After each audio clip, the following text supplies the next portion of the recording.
everybody, what is going on? Welcome to Regular Josh 1. So recently Disney Plus has released their newest live-action remake, Mulan. Before it was released, it's been hit with so much controversy. Even today, the movie is still controversial to a lot of people. From removing the songs from the movie, a couple of characters from the movie, the lead actress showing her support to the Hong Kong police during the protests happening in Hong Kong, them filming parts of the movie at internment camps. It was so many crazy things. Honestly, this movie just was not able to catch a break. I think it was doomed to fail from the start.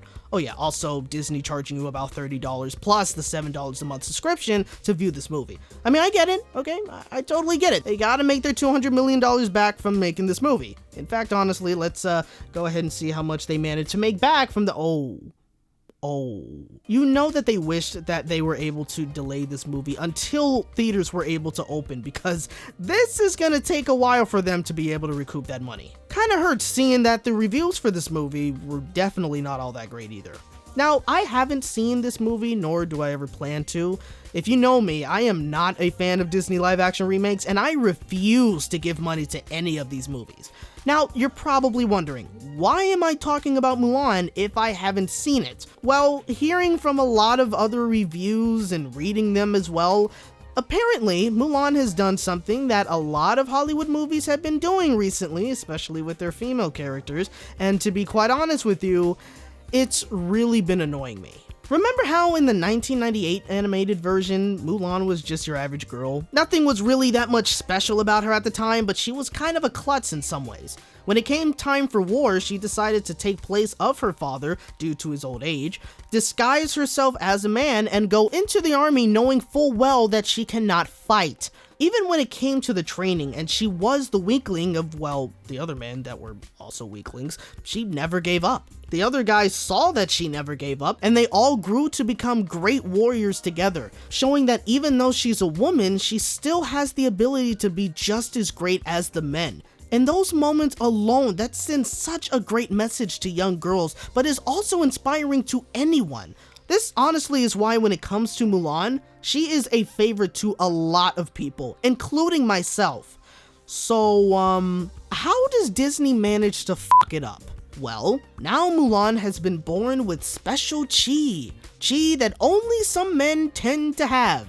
And because of this, she now has powers. So, from a very young age, she already has the ability to be a great warrior, not because she trained for it, because she was already born with it. So when it comes time for her to take her father's place and join the army, she's already better than everyone else. So she doesn't really have to train, no. She just has to hide her chi until the time is right. Now, I would personally like to ask a question to the writers of this remake. I mean, not just the writers, but the executives of Disney as well. Okay, here we go. Why? Why on earth did you guys think it was such a good idea to take such a beloved, well-developed character who was able to put across such a great message to everyone, especially girls, and turn her into some perfect, magical being? Why did you have to change that? I mean, do you guys think that this is the better version of Mulan? Do you think that this is a better message to give off to girls? That you have to be perfect in order to achieve anything you want? That unless you were born with these abilities, you won't be anything special? How can kids even look up to this Mulan more so than the animated version? Oh, wait. No. Okay, now I know exactly why you guys did this. It's because you wanted Mulan to be more of a strong female character. Which, okay, there's nothing wrong with that, obviously. I mean, we've had plenty of strong female characters in the media for a while. This is nothing new. I've got a few from both film and TV shows that are certainly my favorites, including Mulan. However, Mulan already is a strong woman. I mean, sure, she doesn't particularly start off that way, but by the end of the movie, she's on a roof wielding a freaking sword. But apparently that is, that's not enough. Because in current times, meaning in the last few years, she has to have no flaws, has to be fearless, has to be absolutely perfect in order to be considered a strong woman. That's something I have been noticing in some of these recent movies that's been coming out from Hollywood that has a strong female lead. I really do not understand why these characters have been going this route. I mean, part of what makes a great character are the struggles that they go through. They have fears and insecurities that they have to face in order to get the things they want or reach a certain goal. Not all of them have these sort of issues, but they tend to go through things that a lot of people can identify with. You want your characters to be someone anyone can see themselves in, and possibly be inspired by. The animated version of Mulan was already very inspiring to a lot of people, and she still continues to be a big inspiration to young girls today. No one, absolutely no one can be inspired by this new Mulan. Heck, I don't even think anyone can really identify with her.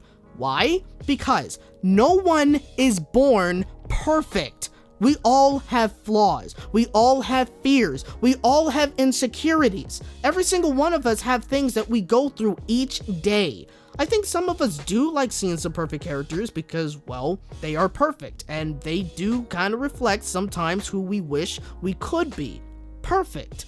But when you see someone on the screen where over time they grow as a person, bettering themselves and giving over these obstacles that they have in their lives in order to achieve something, you feel more for them and you actually root for them. In my opinion, that's what makes so many great characters, well, great. Because even if they are very different from us personally, you can still identify with them and strive to be like them. That's the power movies and TV shows can have, not only on the kids, but on all of us. However, I am curious though. If they were to have kept Mulan the same, virtually the same from the animated version, probably changing a couple of things about a character, and also changing certain parts of the story, would the movie have been a little better than what people are saying about it? I don't know, and I'll probably never know because I am not watching this remake. I mean, honestly, what's the point of watching any of these live action remakes that Disney's been coming out with, when the originals tell the same story, but much better anyway? They're definitely more superior than what any of these live action remakes could ever be. All I can really say is, I'll just stick with the original Mulan. Well, that's my video. If any of you guys have seen the remake, let me know what you guys thought about it in the comments below. Did you guys enjoy it, or did you wish that you didn't spend your $30 on it? I would love to know what you guys thought about it. If you guys enjoyed this video, make sure to hit that like button, subscribe for more content, and hit the bell to be notified on my next video. Thank you guys so much for watching, and remember, you're hearing it from a regular bunny in a regular world. See you next time.